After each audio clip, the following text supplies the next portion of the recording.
Nós temos um isolamento enorme neste país e as pessoas quase todas estão fechadas sobre seus aparelhos, estão fechadas sobre aquilo que estão lendo e vendo, estão mais olhando suas telas do que outras pessoas. Há um individualismo enorme, crescente, há um individualismo que nos domina nesse momento, sem sombra de dúvida.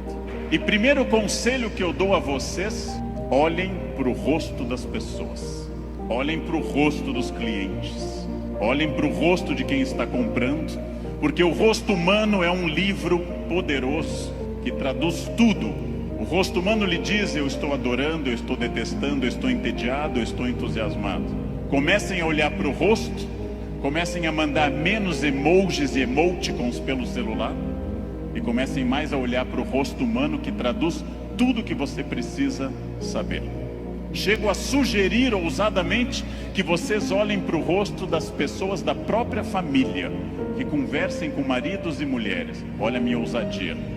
Que olhem para essas pessoas, que vocês passem a avaliar valores, emoções, sentimentos, que vocês passem a pensar claramente em cada indivíduo único. Essa é uma das grandes chaves do sucesso. Eu tinha um erro, eu tinha um defeito como profissional, e eu vivia no compromisso seguinte, eu vivia no momento seguinte. Isso é um defeito.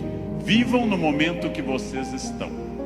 Ao entrarem para conversar alguém, ao tentar uma venda, ao ler um livro, ao namorar, ao conversar com seu filho, ao fazer qualquer coisa importante na sua vida, entre inteiramente naquilo. Não fique pensando o que vem depois. Faça daquela experiência única, e que a pessoa que está com você não entenda e não sinta, em hipótese alguma, que ela é um obstáculo ao seu horário, que ela é um obstáculo à sua realização. Entreguem-se a isso. Quais são os meus valores? De novo, parece uma pergunta estranha, mas é uma das perguntas mais importantes que nós temos. Qual é o seu valor? Qual é o seu valor principal? Qual o seu valor auxiliar? Que faz você se emocionar? O que move seu coração? O que impulsiona seu despertar? Quais as ideias que você tem mais fortes pela manhã? Em que você dorme pensando em quem? Estes são seus valores. Decidiu que seus valores são família, dinheiro, um equilíbrio entre os dois? Decidiu que seus valores são viagens, família, dinheiro, um equilíbrio entre os três? Perfeito. Definido o valor, procure este valor obsessivamente, sem cessar em nenhum momento. Há mais de 40 anos, quando eu estava estudando línguas inclusive, eu ouvi várias pessoas dizendo sempre que era muito esforço. Quando eu fiz a faculdade, evitei excesso de festas, evitei coisas, foquei no que eu queria. Eu estou aqui para estudar, eu estou aqui para estudar muito.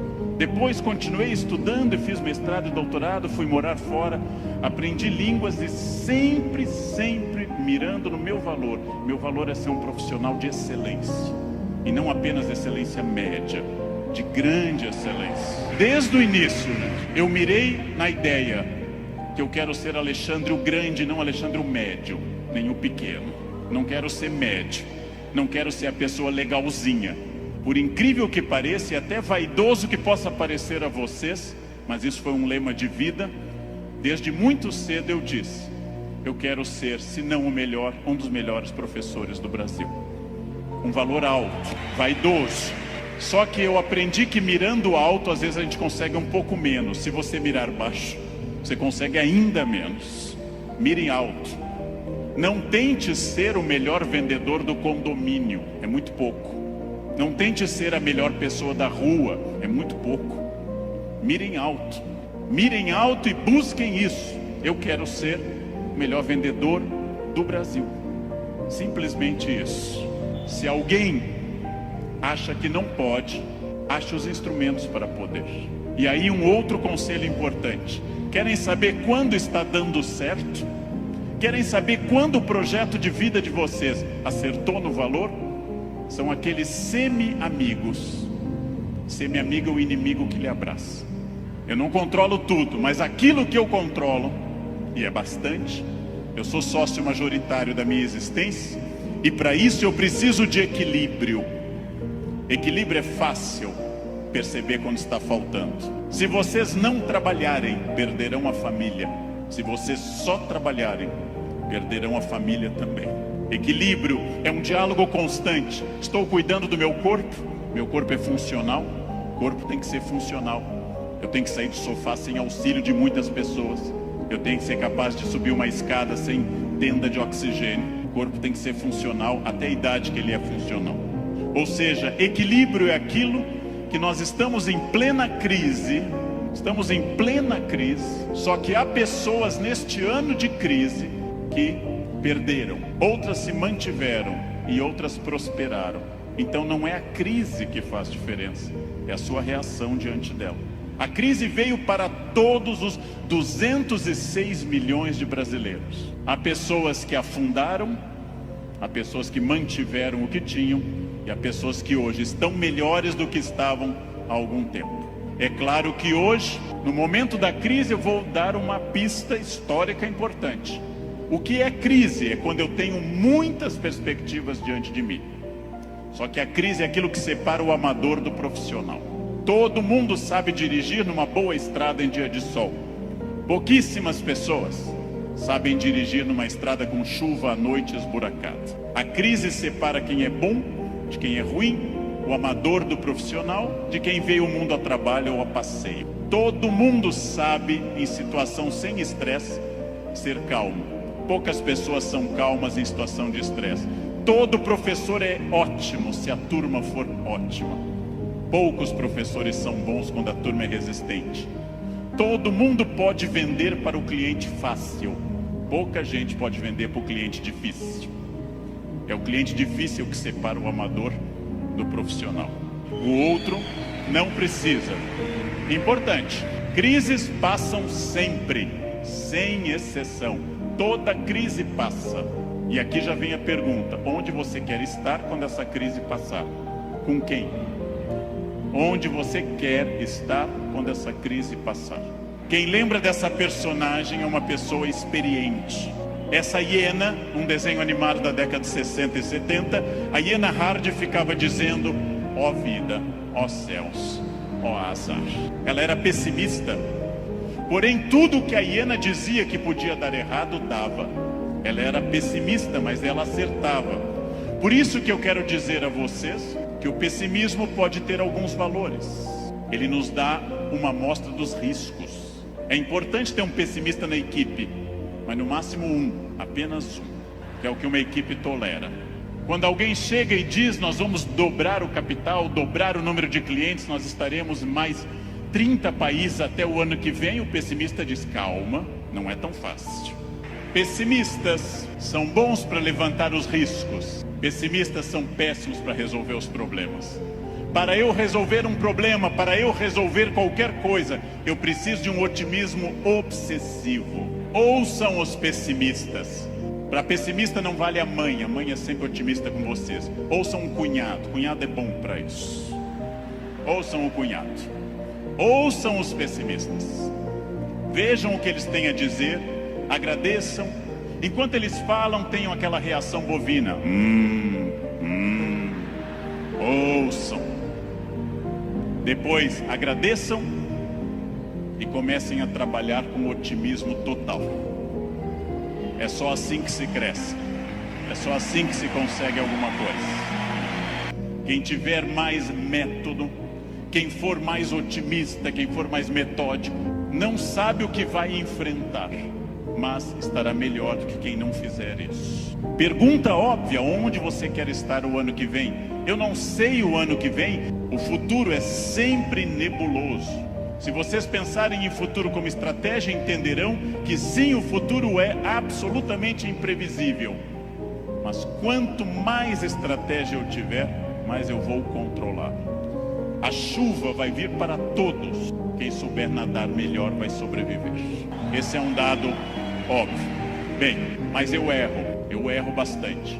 Eu, Leandro, sou hoje melhor professor, porque já errei bastante.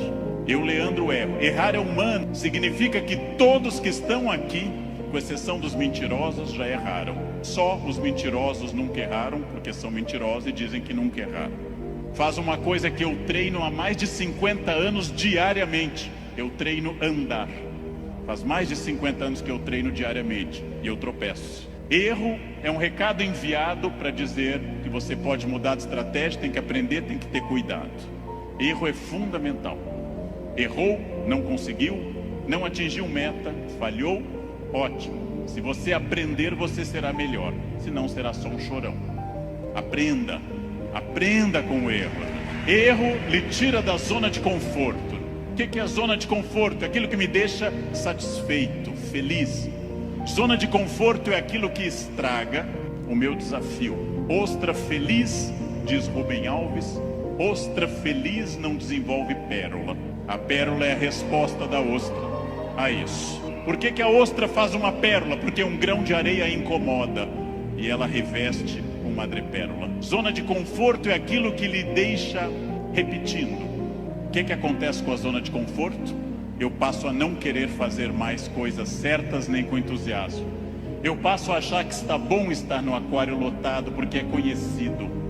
E eu não busco um aquário mais desafiador e maior. Tudo o que te agrada te engana. Tudo o que te seduz e te deixa confortável te conduz à mediocridade.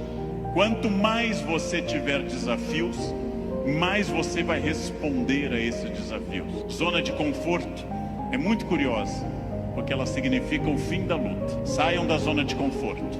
Pensem seriamente que tudo está em mudança, tudo está envelhecendo, tudo está passando. Tudo aquilo que não está se expandindo está encolhendo. Tudo aquilo que não está melhorando está piorando. Isso é a realidade do mundo. Se você não mudar o seu negócio, alguém mais jovem e mais dinâmico vai mudar. Nesse momento, alguém está tendo uma ideia de vendas melhor que a sua. Isto significa que quem se dedica a ser um profissional precisa permanentemente levar em conta essa frase: mudar é difícil, me ensinaram os norte-americanos. Mudar é difícil, não mudar é fatal. Mudar é difícil, não mudar é fatal. Tem duas opções: enfrentar a mudança, enfrentar o desafio e pensar: esse ano eu consegui isso, que bom, e agora? Ah, mas eu já falo inglês, ótimo. Qual o passo seguinte? Eu já consegui a minha casa, perfeito. Era esse o seu objetivo material? Qual é o passo seguinte nos outros objetivos? Não mudar é fatal. A ideia de você se aperfeiçoar é você refletir sobre essas ações permanentemente, para sempre, inclusive.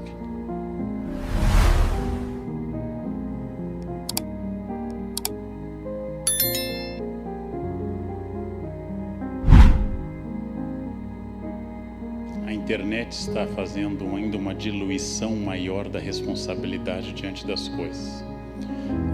A capacidade de agressão das pessoas na internet está muito grande.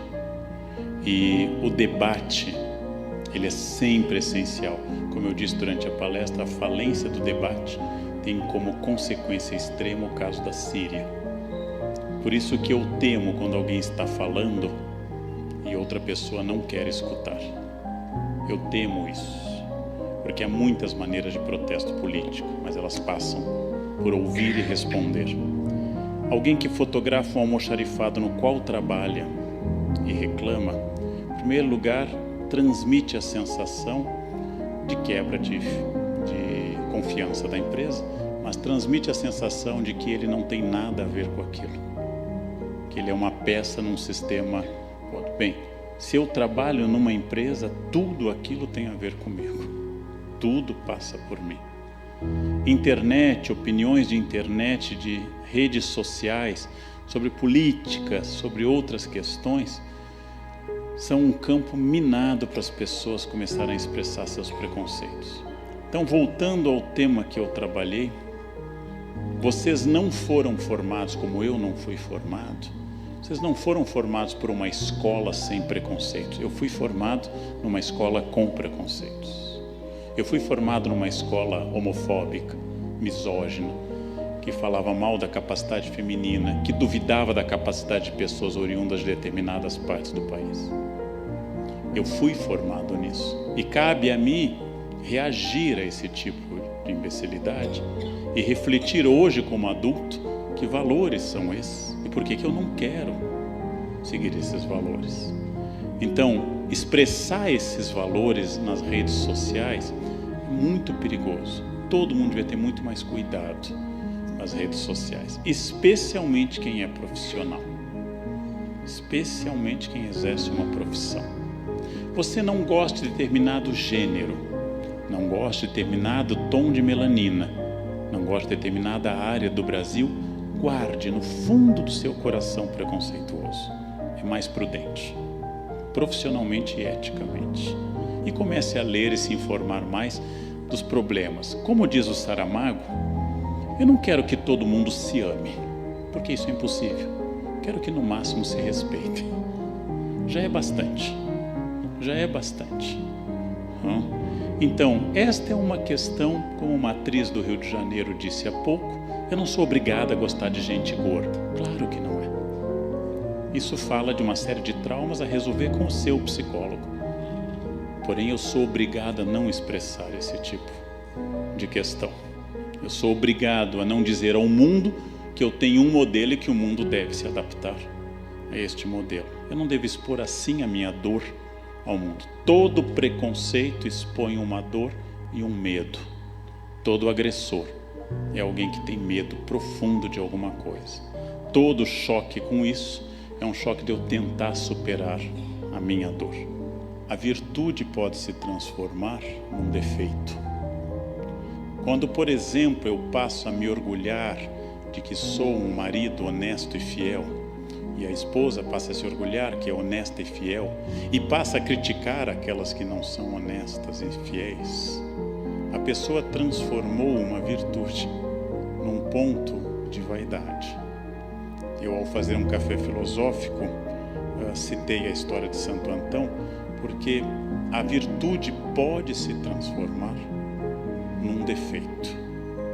A pessoa que transforma a virtude na sua meta e não no meio para atingir a felicidade, que é a expressão de Aristóteles. A ética é um meio para atingir a eudaimonia, a felicidade grega. Eu, bom, bem, é a pessoa que começou a perder o objetivo. É a pessoa que começou a perder o limite. Tudo tem que ser prudentemente pensado. A diferença entre remédio e veneno é a dose.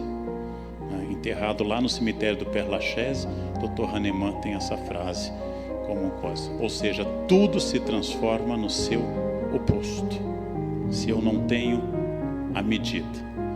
Eu aprendi valores que vêm de uma cultura de imigrantes. Acordar cedo, trabalhar, cuidar um pouco do espaço do outro. Não era um fruto de uma reflexão e nem de uma convicção. À medida que eu fui envelhecendo, eu fui percebendo que alguns desses valores eram de fato valores. Outros eram apenas obsessão. Então, a racionalidade vai transformando aqueles valores obtidos por osmose em valores obtidos agora por reflexão. E eu incorporei vários destes valores. Mas, de novo, eu não sou um poço de ética. Eu permanentemente preciso corrigir questões. Quando eu dou um curso de capacitação para professores, a primeira coisa que eu falo para eles é uma lista das coisas erradas que eu já fiz como professor. Para que eles entendam que não está ali um ser iluminado falando, mas alguém que hoje erra menos, porque eu já errei muito. Que este é o bom. Eu tenho um lema na minha vida: não tropeçar duas vezes na mesma pedra. Ou seja, não cometer o mesmo erro. Nunca voltar a um hotel fazenda, por exemplo. Nunca. Só uma vez. Só uma vez. Depois pronto, já foi taticado. Não voltar a uma estação de águas termais nunca. Nunca mais. A gente só comete o erro uma vez.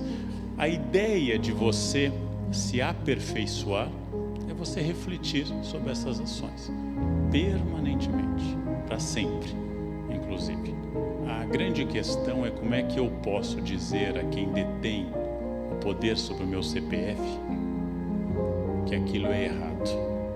Há várias maneiras. A que eu mais gosto, que eu acho genial, é a maneira feminina. Fazer ele achar que a ideia é dele. Essa habilidade feminina é a mais notável de todos. Você que sabe bem, você que manda, né? Você que decide e vai conduzindo lentamente para aquilo que quer. Ai, amor, você quer ir para Campos do Jordão ou vamos para Bertioga? Ah, vamos para Bertioga. Ai, que bom, vamos sair cedo, porque a gente ficou 7 horas na estrada na semana passada, né? Vamos sair bem cedo. Você viu, né? Faltou água e a violência em Bertioga. Mas o que você quer, você é o homem, você manda. Eu já vou, vamos sair bem cedo, porque vai ser um inferno aí, tá, né? Aí você diz, não, eu acho que talvez seja melhor ir agora a Campos do Jordão. Não, é o que você quer mesmo? Essa é uma habilidade que leva os casamentos a bodas de ouro. Ela é feminina. Os homens são imbecis e enfrentam.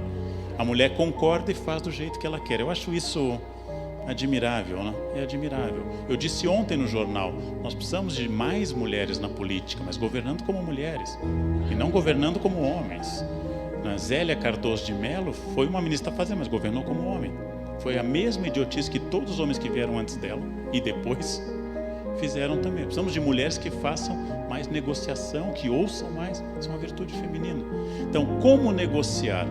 Eu já trabalhei em escolas com métodos errados. Eu já trabalhei em escolas que eu tinha que fazer o que não acreditava. Já tive que engolir coisas erradas porque eu precisava do emprego. Esse é um dos limites. Quem bate num muro, quando ele é sólido, quebra a cabeça. Se ninguém bater, o muro nunca vai cair. Mas o primeiro que bate é Joana d'Arc. E Dark não da aldeia de Arc, mas Dark, né? Vai ser queimado ao final. Depois de muito tempo o muro cai. Para eu enfrentar o mundo eu tenho que saber a energia que eu quero empenhar nisso. Leila Diniz tomou um banho de praia em 1971, grávida de biquíni. Perdeu o convite para trabalhar na Globo, por causa dessa indecência. Uma grávida de biquíni. Depois dela, todas as grávidas puderam, porque os mais jovens não sabem, mas as grávidas tinham uma cortininha, era um maiô e tinha uma cortininha na frente, era fascinante, né? Tinha um palco, tinha uma cortina na frente. Quando eu era criança, mulher casada andava só de maiô preto na praia. Bem, Leila Diniz abriu o caminho, mas pagou um preço por isso. Perdeu o seu convite para trabalhar na Globo. Então há sempre um preço a pagar. Que preço eu quero pagar? Que preço? E por fim, eu não consigo tolerar aquilo e continua sendo assim, resta trocar de emprego. Naturalmente todos louvam a ética, isso é muito importante. Como diz tanto a Epístola a Tiago como Santo Agostinho, o demônio crê em Deus. O demônio nunca é ateu, porque ele sabe quem o jogou lá. O demônio tem uma profunda fé, maior que a média das pessoas. O demônio é o único que nunca duvida da existência de Deus. Nós não podemos julgar o clero por causa de alguns padres pedófilos. Não podemos julgar pastores por causa de alguns interessados apenas no dízimo.